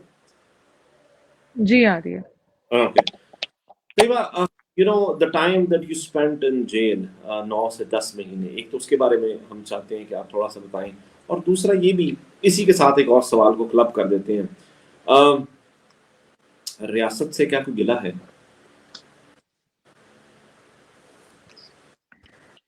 पहला सवाल, जेल, अगर तो आपका सवाल ये है कि कैसी गुजरी और ये सारा, तो जेल जैसी ही होती है। आप जब जाहिर है अंदर मौजूद हैं, तो ये एक खौफ जो मैंने वहाँ बहुत ज्यादा देखा कि जो कैदी वगैरह थे, जो वहाँ थी औरतें, खवातीन वगैरह, उनकी अगर कोई फैमिली में कोई डेथ हो जाती थी या कोई प्रॉब्लम होती थी, जो कि उनको कॉल्स पे पता चलती थी जब वो अपनी कॉल्स वगैरह करते थे वहां से, तो मैंने देखा कि वहां से किसी के निकलने का कोई रास्ता नहीं था। वो एक चीज सबके लिए बहुत पेनफुल थी। हर किसी को ये खौफ होता था कि हमारी फैमिली के साथ बैक पे कुछ ना हो जाए, या हमारे घर वालों के को कोई नुकसान ना पहुंच जाए, या खुदा न खास्ता कोई बीमारी या कोई भी, जैसे ऑब्वियसली जिंदगी और मौत का मालिक अल्लाह ताला की जात खुद है। लेकिन वो जो एक खौफ था कि आप अपने घर से दूर हैं, घर के मसाइल या माँ बाप, इन चीजों को लेके ऑब्वियसली हर एक को वहां ख्याल आता था। ईद पे सब थे, अफसुर्दा थे। कोई भी एक्सपेक्ट नहीं कर रहा था कि ईद पे उनको, उनकी रियासत जो है वो खवातीन को जेलों में रखेगी। एक उम्मीद थी शायद सबको कि ईद पे हमें निकाल दिया जाएगा, सबको एक उम्मीद थी, लेकिन वो उम्मीद टूट गई और हमने एक नया भयानक रूप देखा। आई थिंक इससे ज्यादा वो बोलने वाली फिर कहीं दूसरे सवाल की गुंजाइश नहीं बचती कि रियासत से गिला है या नहीं है, क्योंकि जो आपने ईद गुजार ली, फिर आपने 14 अगस्त आई, उस पे सब मेंटली प्रिपेयर थे कि अच्छा चलो अब मुल्क की आजादी आ गई है, अब तो आजाद कर देंगे क्योंकि कोई कसूर नहीं है, लेकिन उसके बावजूद कुछ नहीं हुआ। जब 14 अगस्त गुजर गई और फिर मैंने खदीजा से जब मेरी मुलाकात हुई तो मैंने खदीजा से कहा, मैंने कहा खदीजा मैं बिल्कुल रिलैक्स हूँ। इस इसको देखो, ये मुझे कहती थी तैयबा उन्होंने बेल एटीसी से हाई कोर्ट भेज दी है, अब ये थोड़ा लंबा चला गया। मैं इसको कहती थी मैं आराम से हूँ, जब होगी तब देखी जाएगी, कराओ इसको, बस कराओ इसको, जब लगती है तब देखेंगे। फिर मुझे नहीं याद पड़ता, खदीजा खुद भी बल्कि इस बात की गवाह होगी कि मैंने कभी खदीजा से ये पूछा हो कि खदीजा बताओ क्या बना बेल का, और खदीजा ने मुझे आके कहा हो कभी भी, मतलब मुझे नहीं याद कि मैंने और खदीजा ने ये बात की हो कि बेल का क्या बना। मैं आती थी, मैं खदीजा से कहती थी खदीजा खदीजा मुझे कहती थी कोई चीज चाहिए, फलां घर से ये पैगाम आया है, ये चीज आई है, मैं कहती थी हाँ ये भेज दो, इसके साथ ये, मतलब मैंने और खदीजा ने फिर कई महीने शायद डिस्कस भी नहीं किया कि बेल, क्योंकि मुझे इत्तला मिलती थी आलिया हमजा का और मेरा एक ही बेंच था, तो मुझे इत्तला मिलती थी अब बेंच टूट गया, अब बेंच, तो मैं सवाल ही नहीं करती थी। इवन मेरे सवाल ना करने की वजह से मुझे बहुत लेट पता चला कि मेरे सवाल ना करने की वजह से कुछ अपने ही थे जिनको ये लगने लग गया था कि शायद मैं बहुत नॉन सीरियसली इस सारी चीज को देख रही हूँ और मुझे परवाह ही नहीं है। लेकिन मैं मुझे लगता है कि मैं परवाह अगर कर भी लूं, बहुत ज्यादा परवाह भी कर लूं, तो हर चीज के एक वक्त मुकर्रर है। तो मुझे पता था कि जिस दिन जो कदम मेरा अल्लाह ताला ने इस जगह से बाहर लिखा है वो उसी दिन होना है। मैं चाहे वावेला मचा लूं या मैं सुकून से बैठ जाऊं, जिस दिन मैंने यहाँ से बाहर निकलना है मैंने निकलना है, और जिस दिन नहीं निकलना नहीं निकलना। इवन जिस दिन मेरी बेल हुई मुझे बेल का पता भी नहीं चला, मुझे नेक्स्ट डे मॉर्निंग में पता चला। और जब मैं जेल से निकली तो मैं खदीजा को ये बोल रही थी कि मैं मेंटली प्रिपेयर हूँ, वो मेरा ख्याल है बाहर फिर से पुलिस खड़ी होगी। और खदीजा मुझे कहती बाहर पुलिस नहीं है, बाहर पुलिस नहीं है, तुम घर जा रही हो। और मैं, इट वाज अनएक्सपेक्टेड कि मैं बाहर आ गई हूँ और मैं घर आ गई हूँ। It was unexpected for me, क्योंकि मैं एक्सपेक्ट कर रही थी कि बाहर पुलिस मौजूद होगी और रीअरेस्ट होगा और मजीद अब कोई केस आएगा। तो मुझे था कि लेट्स डू इट, देखते हैं क्या होता है। तो खदीजा ने मेरा हाथ पकड़ा था और खदीजा मुझे कहती कि नहीं हम घर जा रहे हैं। तो इट वाज सो अनएक्सपेक्टेड। अच्छा, एक्चुअली इसी पर मेरा सवाल है तैयबा आपसे, और उसके बाद मैं नतीजा पर आता हूँ कि पहले तो ये कि इतना हौसला कहाँ से आया, इतनी हिम्मत कहाँ से आई है।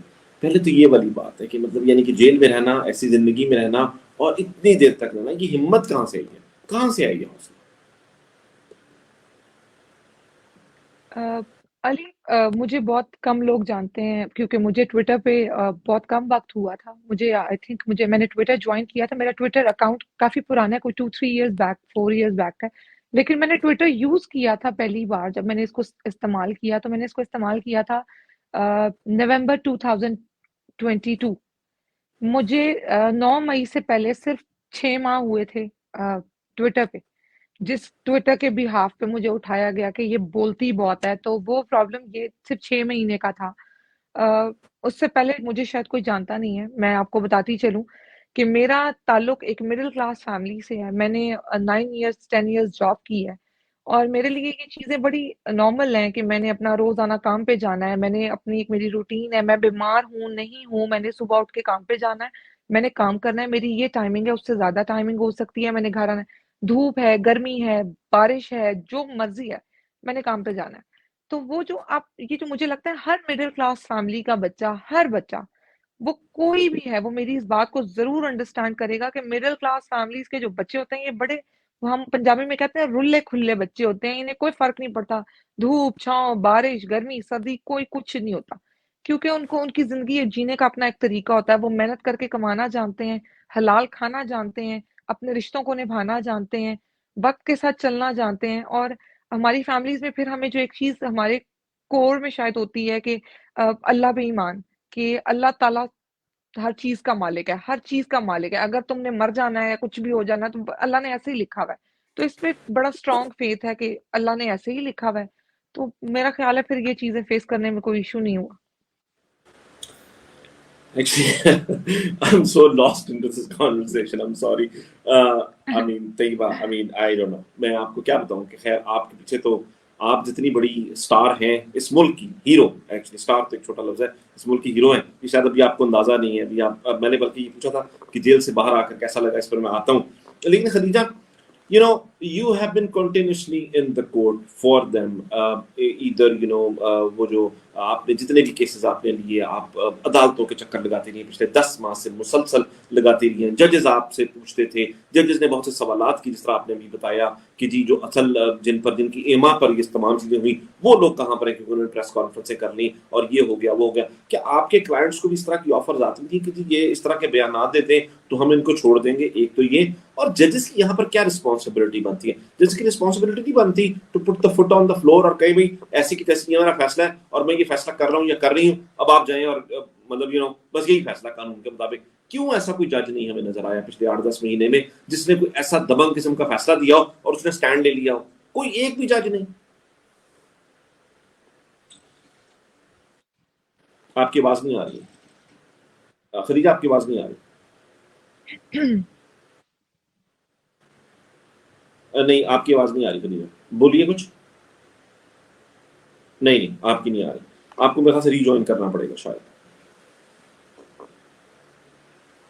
ओके, अच्छा, मैंने आपसे पूछा था कि जब जेल से आप निकली तो हाउ डिड यू, अब मुझे पता है कि आपने कहा कि मुझे ऐसा यकीन था कि शायद दोबारा गिरफ्तार कर लेंगे, लेकिन वो फीलिंग क्या थी? बहरहाल तो जेल से निकली थी ना, जेल तो जेल है, और जेल से निकल के आज़ाद होना, किसी गाड़ी में बैठ, अच्छा गाड़ी में तो आप बैठी नहीं क्योंकि वो बख्तरबंद गाड़ी थी जिसमें आप बैठी थी, लेकिन घर आना, घर वालों से मिलना, एक कॉफी शॉप पे जाना, those were the pictures that we have seen. How was the feeling, like the very first time when you came out? मैं इस पे बिल्कुल सच बोलना चाहूंगी क्योंकि मैं 2 दिन 3 दिन तो शायद इस चीज को फील भी नहीं कर सकी कि मैं वापस नॉर्मल लाइफ की तरफ मौजूद हूँ। मेरे लिए बहुत अनएक्सपेक्टेड था। मैं बिल्कुल अपने उसमें जोन में नहीं थी, मुझे नहीं लग रहा था कि मैं घर जा रही हूँ। और जब मैं बाहर निकली और हम लोग जाके बैठे, क्योंकि मेरे फादर रास्ते में थे, वो इस्लामाबाद से आ रहे थे, तो खदीजा ने बस मुझे निकालने वाली की और सबसे पहले उसने सबको इत्तला दी हुई थी, तो सब आ रहे थे, तो उसने कहा वहां नहीं आना आप लोगों ने, हम कहीं जा रहे हैं, कोई कैफेटेरिया था, हम लोग वहां गए, मेरे फादर भी वहीं पे आए। तो वो जो एक, मुझे लगता है कि वो जो एक मोमेंट था मेरी लाइफ का कि मेरे वालिद ने जब आके मुझे गले लगाया था, वो मेरे लिए बड़ा मैं उसको एक्सप्लेन नहीं कर सकती कि वो क्या था मेरे लिए। मैं बिल्कुल एक अनबिलीवेबल उसमें थी फेज में कि मैं यकीन भी नहीं कर पा रही थी कि मैं बाहर मौजूद हूँ और मेरे वालिद ने मुझे गले लगाया हुआ है और अब मैं यहाँ से घर जाऊंगी। तो ऑब्वियसली वो मेरे लिए एक बड़ी वो यादगार लम्हा है मेरी जिंदगी का। मैं जो 9 माह जब नहीं रोई, तो मुझे उस वक्त, मैं खुद, मुझे अंदाजा नहीं कि मैं उस वक्त कैसे रोई, और मुझे वाकई अंदाजा नहीं कि मैं उस वक्त कैसे रोई। हालांकि मैं बहुत कम रोती हूँ, मुझे मतलब मैं बहुत ढीठ हूँ, रोने धोने से मेरा ताल्लुक बहुत दूर दूर का है। लेकिन उस वक्त जब मेरे वालिद ने मुझे गले लगाया था, तो मतलब मैंने शायद उस वक्त पहला सांस लिया था जेल से बाहर निकल के। वो अपना एक तहफ़्फ़ुज़ का एहसास कि मेरे वालिद ने मुझे गले लगाया हुआ था, तो मैंने उस वक्त शायद सांस लिया था कि मैं अब वापस जिंदगी की तरफ आ चुकी हुई हूँ। खदीजा बल्कि इसकी गवाही भी देगी कि क्या खदीजा ने बात पूरे है। रास्ते मेरा हाथ पकड़ा हुआ था, तो मैं फील नहीं कर पा रही थी कोई भी चीज। लेकिन आई नहीं, थिंक खदीजा के साथ होना तो आपको यकीन नहीं आ रहा होगा ना कि आप बाहर हैं, क्योंकि खदीजा के साथ तो आपकी मुलाकात होती थी नहीं आपको तो, क्योंकि खदीजा तो कोर्ट में भी मुलाकात होती ना, लेकिन जब जब वालिद नहीं साहब से मिली आप, जिस नहीं तरह आपने बताया अली मैं यहाँ एक नहीं, मैं यहाँ एक चीज जरूर मेंशन करना चाहूंगी। खदीजा और मैं दोनों बहुत रियलिस्टिक हैं। खदीजा ने मुझे क्लियरली बताया हुआ था कि अब मतलब जब भी होता था, खदीजा मुझे क्लियरली कहती थी, तैयबा ये इन्होंने डिले कर दिया है, तैयबा ये डेट आगे होगी, तैयबा ये बेंच टूट गया। खदीजा खुद मुझे कह देती, इवन मैं पूछूं ना पूछूं, खदीजा एक हल्की सी बात कहीं कर देती थी, मैं कहती थी अच्छा चलो। लेकिन उस दिन खदीजा के चेहरे की जो स्माइल थी, जैसे खदीजा ने मेरा हाथ पकड़ा हुआ था, तो मुझे खदीजा को देख के भी तसल्ली थी कि मैं वाकई ये गेट क्रॉस करने वाली हूँ और मैं घर जाने वाली हूँ। लेकिन मैं वही बात कि मैंने शायद पहला सांस तब लिया था जब मैंने मेरे वालिद ने मुझे गले लगाया था, तो मुझे लगा था कि अब मैं बाहर मौजूद हूँ। ये तो बड़ा खूबसूरत जुमला आपने कह दिया। अच्छा खदीजा, अब आपको आवाज आ रही है? आपको तो आ रही थी, हमें आपकी नहीं आ रही थी। अच्छा, मैंने आपसे पूछ रहा था, आपको सवाल तो मेरा आ गया होगा समझ के, जजों में कोई ऐसा क्यों नहीं निकला, ये जो बेंच टूटते रहे, ये तमाम चीजें होती, मतलब इस तरह से कानून का ऐसा भोंडा मजाक, मतलब यानी कि ये ठीक है, यहाँ पर हम कानून में बहुत हुई ऊपर, हमारा मुल्क नहीं है, हम हमेशा से बहुत नीचे रहे हैं, लेकिन ये जो पिछले 1 साल में जो हुआ है 9 मई के बाद, जिस तरह से अदालतें टूथलेस हो गई हैं। इस तरह से अदालत कभी टूथलेस नहीं थी। क्यों कोई एक ऐसा भी जज नहीं आया, जज साहिबा या मोअज़्ज़ज़ जज जो है, जो कहे भाई ऐसी की तैसी मैंने ये फैसला दे दिया? बेसिकली ये जो सारा था ना, प्रोसिक्यूशन ने, स्टेट ने मिल के जो है ना इसको डिले किया। पहले जो है जब ये बिल्कुल इनिशियली था, रिमांड स्टेज पे था, उसके बाद बेल्स फाइल हुई। जब बेल्स फाइल हुई तो नीचे से रिजेक्ट हुई, एक दफा डिसमिस हुई, फिर हम हाई कोर्ट आए। हाई कोर्ट में 4 महीने के बाद सितंबर में उन्होंने जो सारी बेल्स का मलबा था ना वो उठा के वापस एटीसी में भेज दिया कि जी नए ऑफेंसेस ऐड हुए हैं, लिहाजा आप दोबारा से नीचे अपने एवेन्यू एग्जॉस्ट करें। तो वो जो सारा था ना वो एक पता चल रहा था कि ये एक जो है ना टाइम बाइंग एक्टिविटी है कि किसी तरीके से इन लोगों को मजीद अंदर रखा जाए, इनको मजीद तंग किया जाए। तो ये बहुत ही जो है ना हमें खुद हम बड़े डिसहार्टन्ड हो जाते थे, बिकॉज देखें जहाँ पर एक्सेस टू जस्टिस की बात आती है, जहाँ पर एक बंदे, एक इंसान की, एक सिटीजन ऑफ पाकिस्तान की फ्रीडम ऑफ मूवमेंट की बात आ जाती है, उसकी लिबर्टी की बात आ जाती है, तो पोस्ट अरेस्ट बेल जो है वो उसको as an urgent matter consider किया जाता है। अगस्त का पूरा महीने हर हफ्ते बेल फिक्स होती थी, हर हफ्ते हम कोर्ट जाते थे इसी उम्मीद के साथ कि आज सुना जाएगा, लेकिन हर हफ्ते एक न्यू बेंच होता था, बिकॉज अगस्त का महीना हाईकोर्ट में छुट्टियां होती है तो नया बेंच हर हफ्ते होता था। एक बेंच कहता था कि जी हम ये सारी बेल्स इकट्ठे सुनेंगे, फिर नेक्स्ट वीक दूसरा बेंच कहता था जी हम खवातीन की बेल्स अलग कर देते हैं, बाकियों की बेल्स अलग कर देते हैं, तो नेक्स्ट वीक रखते हैं इनको। जब वो उससे नेक्स्ट वीक आते थे तो जी वो कहते थे क्यों अलग कर दी, पिछले वाले बेंच ने क्यों अलग की इनको, अब हम ये सारी इकट्ठे सुनेंगे। तो फिर प्रोसिक्यूशन की वो एक रिक्वेस्ट आ जाती थी कि जी आज तो प्रोसिक्यूटर साहब जो स्पेशल प्रोसिक्यूटर है वो तो अवेलेबल नहीं है, वो तो आउट ऑफ कंट्री है, लिहाजा एडजर्न कर दिया जाए। तो ये एडजर्नमेंट सीक करते करते उन्होंने ऐसा टाइम बाय किया और उनको बड़ी जेनरसली अकोमोडेट किया गया। मैं इसको बड़ा क्लियरली और प्लेनली कहती हूँ कि उनको जेनरस अकोमोडेशन की, लेकिन एंड में जब फाइनली जजेस ने भी ठान ली कि अब हमने आपको कोई मौका नहीं देना, क्योंकि जब जजेस ने एडमिनिस्टर करनी होती है justice then they do it. उनको फिर फर्क नहीं करता कि प्रोसिक्यूटर आके कह रहे कि जी मेरे पास फाइल नहीं है या आईओ कह रहे मेरे पास रिकॉर्ड नहीं है, वो इंश्योर करेंगे कि उस दिन रिकॉर्ड आए, वो इंश्योर करेंगे कि वो डिसाइड करें केसेस। तो उन्होंने फिर फाइनली जस्टिस आलिया नीलम और जस्टिस फारूक हैदर के बेंच ने डिसाइड किए हैं हमारी बेल्स, और बड़ी अच्छे तरीके से किए हैं। उन्होंने प्रोसिक्यूशन का पूरा केस जो है वो उठा के फेंक दिया है। मैं कहती हूँ कि उन्होंने शैटर कर दिया उनका पूरा क्लेम। उन्होंने बड़ा क्लियरली लिख दिया कि तैयबा राजा बिल्कुल कोर कमांडर हाउस के घर के अंदर नहीं गई, contrary to the prosecution claims. उसमें बड़ा क्लियरली लिखा है कि तैयबा राजा के खिलाफ कोई एविडेंस नहीं है। बड़ा क्लियरली लिखा है कि तैयबा राजा के ऊपर सिर्फ रोल क्या है, रेजिंग स्लोगन्स। तो आप खुद सोचें, एक खातून को 10 माह जेल काटनी पड़ी नहीं, है अब हमारे इसकी कोई प्यारे मुल्क इसकी कोई पाकिस्तान इसकी में। कोई खदीजा इसकी कोई जिम्मेदारी लेगा कि स्लोगन्स वो सिर्फ करने पर, slogans। आवाज उठाने पर 10 महीने के लिए जेल में रखा है? कोई जिम्मेदार है इसका, कोई जवाबदेह है इन तमाम चीजों का? असल में वो आवाज ही इतनी कड़वी लगती है ना, वो आवाज ही इतनी कड़वी लगती है कि सच क्यों बोला जा रहा है। ये अपने इन खवातीन को अपने हकूक के बारे में क्यों पता है, इन खवातीन को पॉलिटिकल व्यूज क्यों है इनके, क्यों ये पॉलिटिकल व्यूज के अपने पॉलिटिकल व्यूज को एक्सप्रेस कर रही हैं, क्यों ये पॉलिटिक्स में शामिल होना चाह रही हैं, क्यों ये राइट टू पीसफुल असेंबली अपना एग्जीक्यूट कर रही हैं। तो ये सारी चीजें जो है इनको चुप कराने की एक बड़ी जो है ना वो साजिश थी कि ये अगर इनके मोरल्स डाउन हो गए, इनको हमने तोड़ दिया, तो पीटीआई की जो काफी ज्यादा एक स्ट्रॉन्ग वो बेस है ना सपोर्टर्स की, वो सारे टूट जाएंगे। क्योंकि इन खवातीन में आलिया हमजा भी शामिल है, इनमें खवातीन में डॉक्टर यास्मीन राशिद भी हैं जो अभी तक जेल में हैं और वो एक कैंसर सर्वाइवर हैं। तो हमें इन खवातीन की जो जिद्दोजहद है इसको याद रखना चाहिए हमेशा, क्योंकि ये हमारी हीरोज हैं। इन लोगों ने ऐसी ऐसी कुर्बानियां दी हैं और इन लोगों के बारे में जितनी बात की जाए उतनी कम है। इन लोगों को सलाम पेश करना चाहिए हमें, इसमें तो कोई शक नहीं है। अच्छा, मैं ना बस प्रोग्राम के एंड पर जा रहा हूँ, बस सिर्फ अगले 3 से 4 मिनट में चाहता हूँ कि हम इसको रैप अप करें। तैयबा, फैमिली में सबसे ज्यादा किसने मिस किया आपको? फैमिली से क्या पैगाम आता थे? आपकी फैमिली इस्लामाबाद में थी, आप लाहौर में। Tayyaba, we can not see you. I think एक बात ऑफ कैमरा गई है।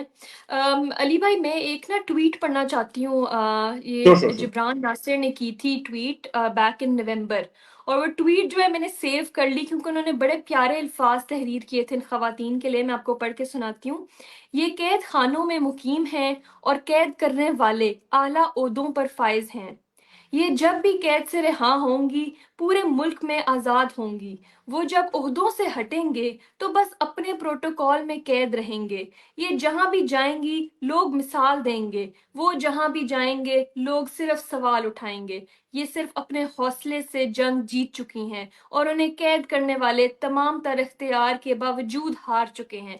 तो ये लोग जो हैं वो हार चुके हैं, हमारी खवातीन अपने हौसले बुलंद रख के जीत चुकी हैं और फतह याब होके बाहर आई हैं। इसमें कोई दो राय नहीं है कि ये फतह याब होकर आई है। अभी जो है ना वो उनका कनेक्शन जो है ना वो दोबारा हो गया। ये लाइव प्रोग्राम के थोड़े से मसाइल होते हैं जिससे हम लोग गुजर रहे हैं इस वक्त, लेकिन उम्मीद है कि हमें वो फौरन ज्वाइन करेंगी। मैं बस प्रोग्राम के आखिर में जा रहा हूँ और मैं एक मेरा सवाल था आपसे और वो ये था कि आपके क्लाइंट को कोई जो मुद्दई जो थी वो रियासत थी, तो रियासत की तरफ से कैसी ऑफर्स थी कि आप फलाना बयान दे दें तो आपको हम फौरन छोड़ देंगे? इनको शुरू में जब पकड़ा था तो उनको ये कहा गया था कि आप ये बयान दे दें कि आप पीटीआई के पॉलिटिशियंस कुछ नाम लेते थे कि आप डॉक्टर यास्मीन राशिद के कहने पे आई हैं, आप इस लीडर के कहने पे आई हैं, इन्होंने आपको कॉल की थी। तो इन्होंने कहा था हम झूठ नहीं बोलेंगे, हम अपनी मर्जी से प्रोटेस्ट पे गए थे, लिहाजा हम ऐसी कोई स्टेटमेंट, ऐसा कोई एफिडेविट साइन नहीं करेंगे कि हम इन लोगों के, इन शख्सियत के कहने पर आए। तो शुरू में इनको ऑफर्स थी, लेकिन ऑब्वियसली जब डटे रहे जब तो उन्होंने इनको कहा भी ये पता नहीं चल मान रहे गया तो कि उन्होंने कहा बात बस नहीं ठीक है आने फिर इनको वाली। रखे। बिल्कुल हाँ, बिल्कुल। इन्होंने कहा कि फिर अब ठीक है। अच्छा तैयबा, घर में सबसे ज्यादा कौन था जो डेवस्टेटेड था, जो हार्ट ब्रोकन था? हमने देखा आपके घर वाले इस्लामाबाद में थे, आप लाहौर में थी, घर से डिस्कनेक्ट थी आप बिल्कुल, और आपको घर में कौन था जो सबसे ज्यादा जिसकी आपको याद आती थी?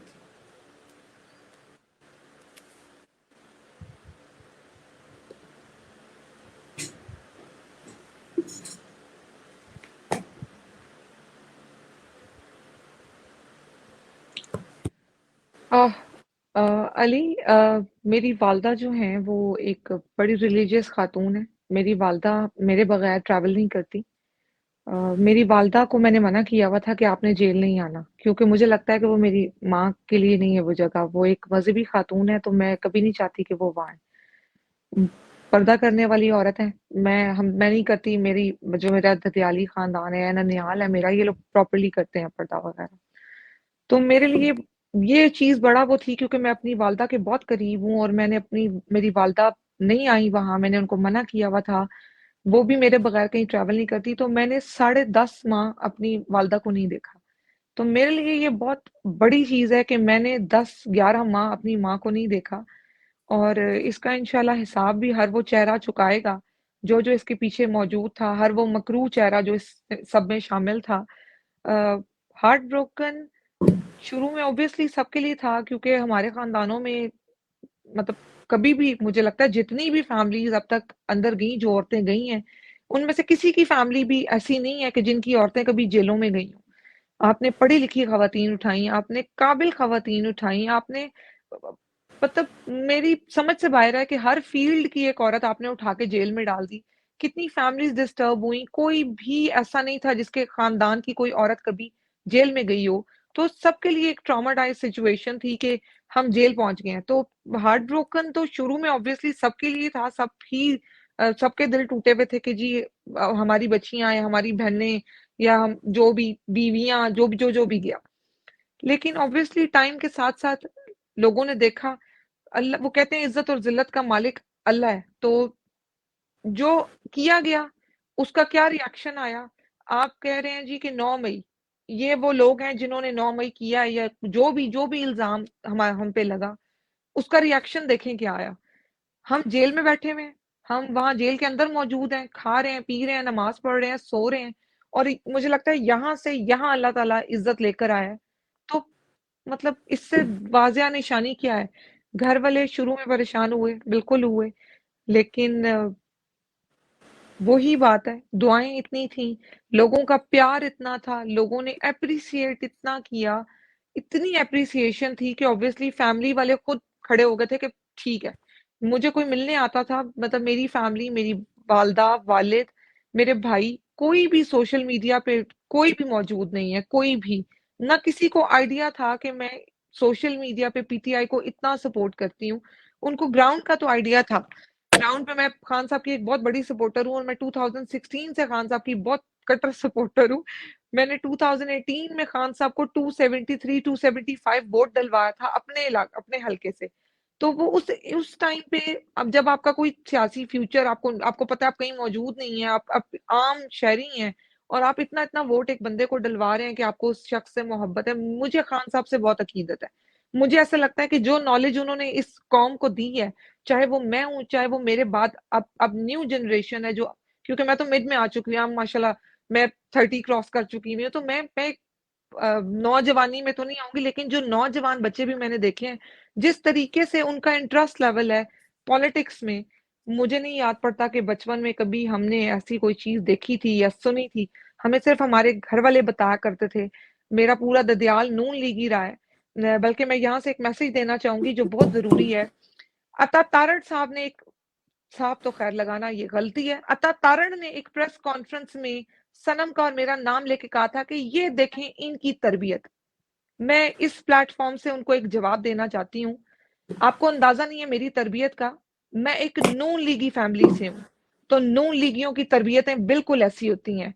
मेरे दादा नून लीगी थे, मेरे ताया नून लीगी, मेरे चचा नून लीगी, मेरे वालिद नून लीगी थे, लेकिन उन्होंने भी आपकी पार्टी जो है वो मेरी वजह से छोड़ी है, क्योंकि उन्होंने देखा कि आप लोगों ने किया क्या, हमारी औरतों के साथ करवाया क्या है। तो नून लीगियों की जो तरबियतें होती है ना, अगर आप उस पे आएंगे ना, आपको पता चलेगा कि सामने आप वाली तरबियत है। वो तो अल्लाह का शुक्र है कि अल्लाह ने मुझे एक बेहतरीन लीडर दिया है, जिसने मुझे बताया कि आपने तमीज के दायरे में कैसे रहना है, सियासत पे बात करनी है तो कैसे करनी है। नून लीग की तरह हम जातियात पे अटैक नहीं करते, लेकिन ये आपकी उस बात का जवाब है कि जो आपने कहा था कि इन औरतों की तरबियतें, तो इन औरतों की तरबियतें एक्चुअली ना पीपल्स पार्टी और नून लीग वाले खानदानों में हुई हैं। तो अगर आपको कहीं कोई छलक नजर आ जाए तो घबराए ना, वो आप लोगों जैसी ही है। लेकिन अब इंशाल्लाह हम कंट्रोल करेंगे। हमने अपने लीडर से बहुत कुछ सीखा। लीडर से तो बहुत कुछ सीखा है, और ये हिम्मत और जो है ना इस्तकामत भी मुझे लगता है आपने लीडर से सीखी है। और मेरा आखिरी आपसे सवाल है, और बस मैं आखिर सवाल करता हूँ, we close the programme, already तकरीबन 1 घंटे के करीब पहुंचने वाले हैं। और वो ये है, आपको जब ऑफर की गई थी तैयबा, खदीजा ने भी बताया कि आपको ऑफर की गई शुरू में कि जी आप ये बयान दे दें, यास्मीन राशिद के खिलाफ बयान दे दें, इसके खिलाफ देती बयान, छुट जाती हैं, घर आ जाती हैं, आराम से जिंदगी गुजारती हैं। क्या जरूरत थी इतने 8, 9, 10 महीने जेल में रहने की? छोड़ दी आप तमाम चीजें। I mean, is it all worth it?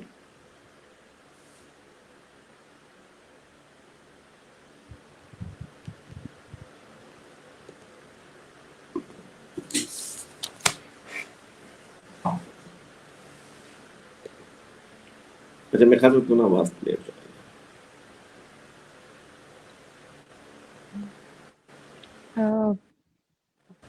ये सिर्फ एक बयान की बात नहीं थी कि बयान दे देते और निकल आते। मेरी आवाज आ रही है? आ रही है? जी जी, मेरी आवाज आ रही है? आ रही है, आ रही है बात। हाँ जी, अब आ रही है मेरी आवाज? Yes yes yes yes. जी, अब आ रही है मेरी आवाज? आ रही है। अच्छा, आपने सवाल जो किया,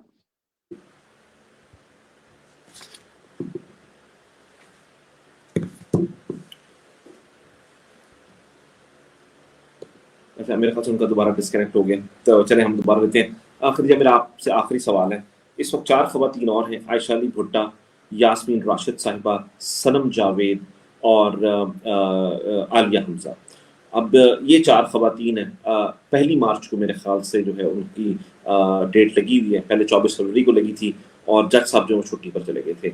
हमने ये देखा कि आयशा अली भुट्टा को उन्होंने जमानत दे दी और उसके बाद वो जो है ना उसको उस फैसले को भी रिवर्स कर दिया। और ये मैंने आपसे पूछा भी था और आपने कहा ये कानूनी तौर पर तो ये कभी आज तक ऐसा नहीं हुआ कि जब कोई जज ऐसा फैसला कर दे तो ये हो जाए। ये आखिर कौन से लोग हैं, कौन हैं, कौन ये चेहरे हैं, नामालूम अफराद जो इस तरह के फैसले करवाते हैं? And what are the hopes for the remaining 4 ladies now?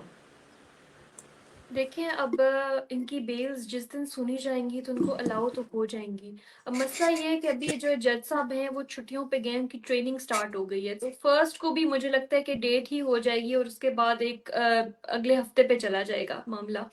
लेकिन देखिए इन लोगों के साथ, इन खवातीन के साथ कितनी ज्यादती है कि आप इनको एक मुकदमे में नहीं, इनको एटलीस्ट 5 से 10 मुकदमों में FIRs में इनको नामजद किया हुआ है, जिनमें एक में ये बेल कराती थी तो दूसरे में नामजद करते थे, दूसरे में कराती थी तो तीसरे में। तो ये वो मियाँ साहब सही कहते थे, ये खलाई मखलूक है कि इनका कुछ पता नहीं है कहाँ से क्या चीज़ हैंडल हो रही है, हमें नहीं समझ लगती, क्योंकि हर चीज़ जो है वो इनके मातहत है।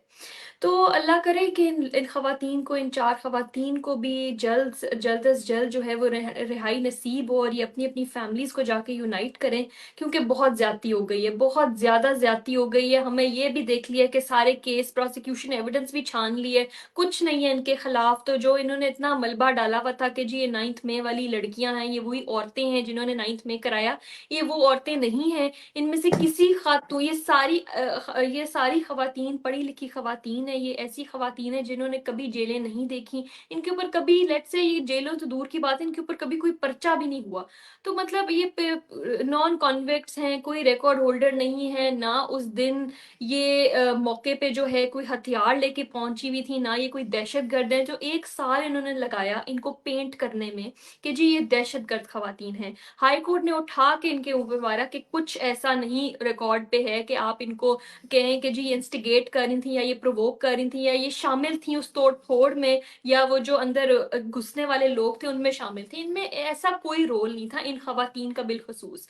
तो जिन्होंने किए उनके उन तक जाएं, उनको क्यों आपने छोड़ दिया? जिनके नाम आपने FIR में डाले हैं, नामजद किया है उनको बतौर मुलजिम, तो उन लोगों को जाके पकड़े ना। तो आप इन लोगों को तो छोड़ें जो बेचारे वर्कर थे, जो बेचारे आम अवाम थे, मतलब वो लोग जो बेचारे गरीब माली को उठा लिया, जियो फेंसिंग में आ गया, किसी माली था घरों में जाके काम कर रहा था कैंट की विसिनिटी में, उसको पकड़ लिया आपने।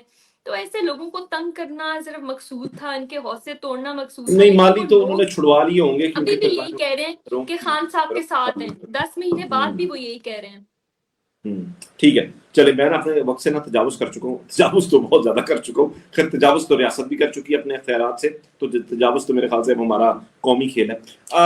तय्यबा, मेरा सवाल जो था वो ये था कि जो जिस वक्त हमारा आपसे राब्ता जो है वो डिस्कनेक्ट हुआ, कि जब आपको कहा गया कि जी अब इनके खिलाफ बयानात दे दें और आपको छोड़ देंगे, शुरू में आपको इस तरह की ऑफर्स दी गई और आपको कहा गया कि जी खान साहब जो है, कह दें कि खान साहब ने आपको कहा था कि आप आए, और आपने कहा कि आई विश कि खान साहब ने मुझे कहा होता कि मैं आती, ये मुझे अभी खदीजा ने बताया। तो क्यों नहीं किया आपने? ऐसा कर लेती हैं, पैसा आराम से जिंदगी को आसान करते, वापस घर आती, घर वालों के साथ जिंदगी गुजारती। Why spend 10 months in jail for a crime that you never committed?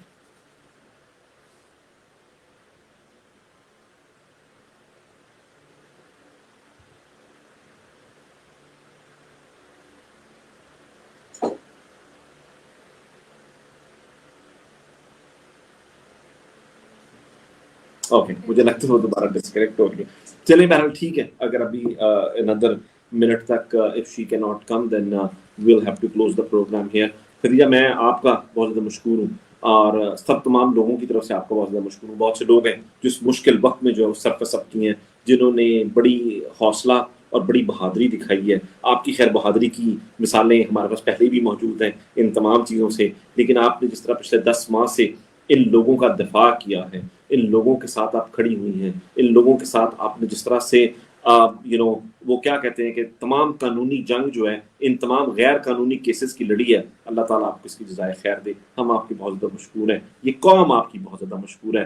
आप भी इन तमाम खवातीन की तरह आप जो हैं, एक्चुअली जो खवातीन हैं वो ज़्यादा बड़ी हीरोज़ हैं हमारे मर्दों से, तो आपका बहुत बहुत शुक्रिया। मैं तय्यबा आ गई हैं, तय्यबा से मैं पूछता हूँ, जी तय्यबा आपको आवाज़ आ रही है मेरी? आप मुझे सुन पा रही हैं?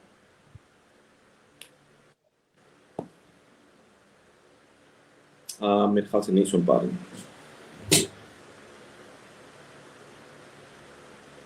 तय्यबा आपको आवाज आ रही है? अच्छा अली, मैंने आपका सवाल सुना। आपने कहा कि जी आपको मेरी आवाज आ रही है? हाँ जी, आ रही है, बात कीजिए। जी मैं सुन पा रही हूँ। मेरी आवाज आ रही है आपको? बिल्कुल आ रही है।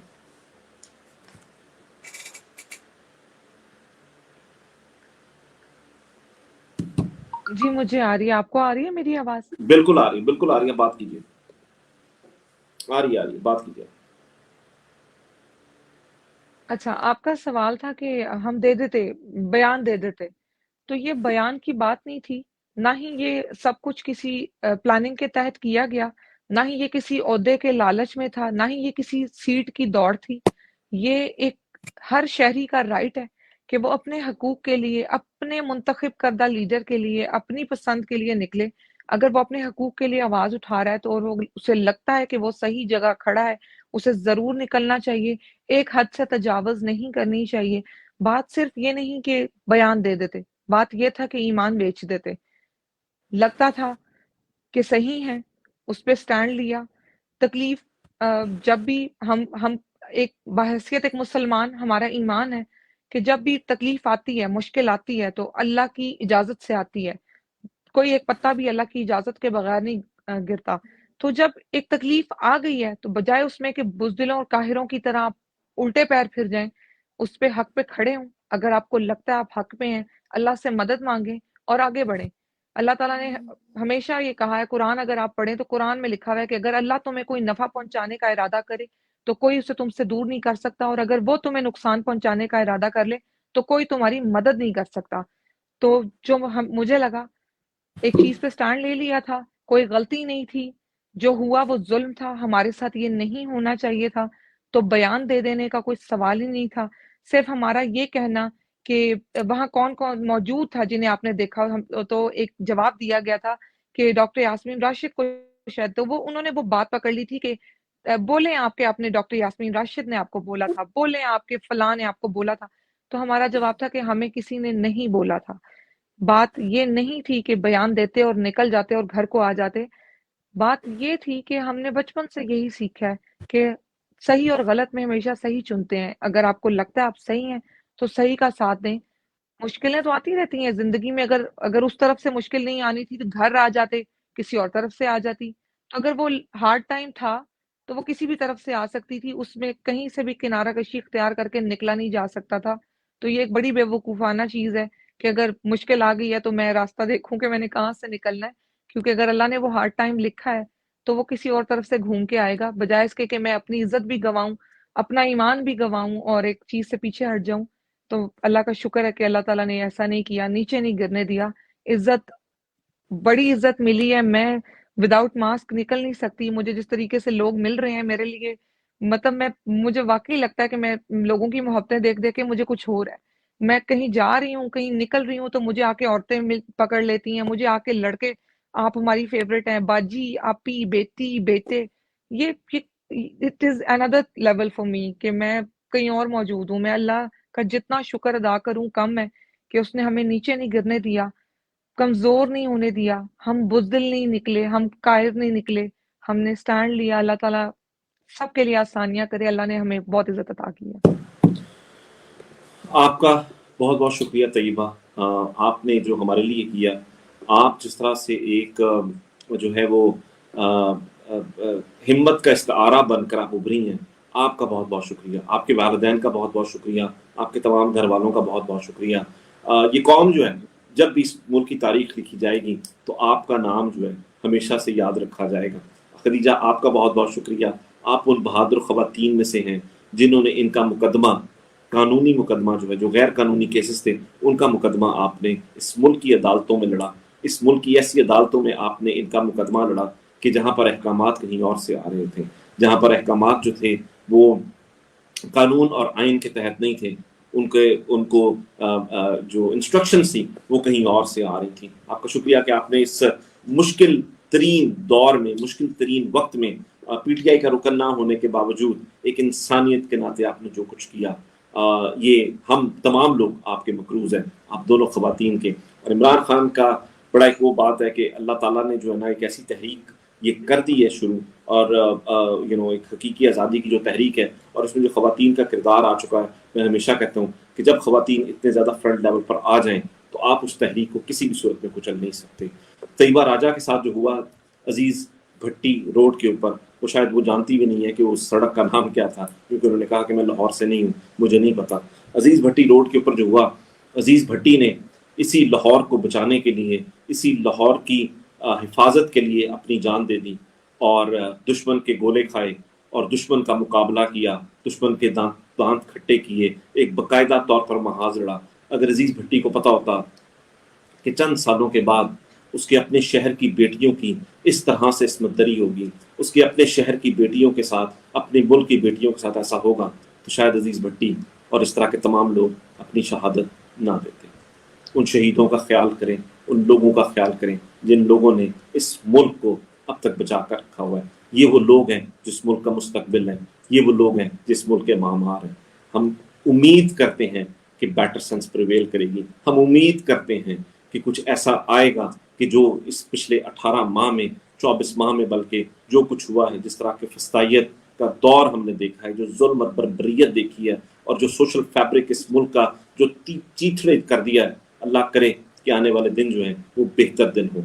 लेकिन अब देखते हैं कि ये जिंदगियां, ये चीज़ें ये कहाँ तक जाती हैं। एक ख़वातीन है हमारे पास, तैयबा राजा, खदीजा सिद्दीकी, आयशा अली भुट्टा, यास्मीन राशिद, आलिया हमजा, सनम जावेद, खदीजा शाह और एक लंबी लिस्ट है, फहमीदा और ये तमाम लोग जितने भी थे यहाँ पर थे।